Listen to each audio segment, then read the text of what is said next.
Hal Steinbrenner looking into the camera and being asked about profit.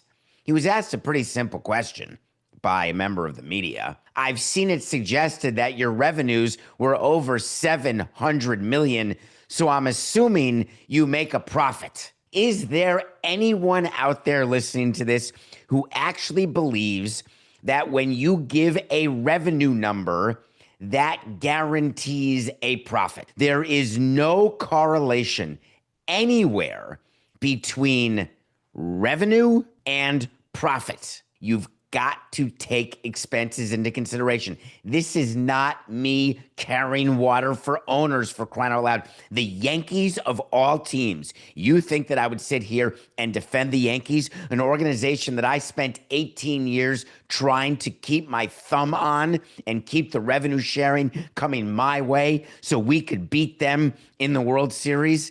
But how is it that you would think and then you would read and then you would be upset and it would become this huge deal that Hal Steinbrenner said, wait a minute, that's not right. So he just said, I don't want to get into it. But that's not a fair statement or an accurate statement.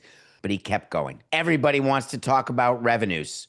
They need to talk about our expenses, including the $100 million expense to the city of New York that we have to pay every February 1st, including the COVID year.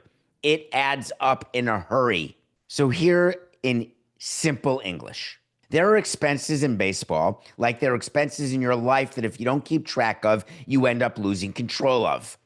It's why credit card companies are so profitable, because their revenue is greater than their expenses. So when you look at their 700 million in revenue, let's pretend that number's accurate. 100 million, that is straight line off the top. We're down to 600.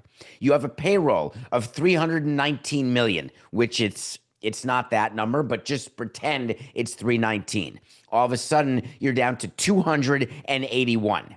And I can keep taking expenses off. My point is I can keep going down and down and down, and I can take a $700 million revenue company and I can make that lose money in a heartbeat. And it's not an accounting trick. It's an actual cash flow reality.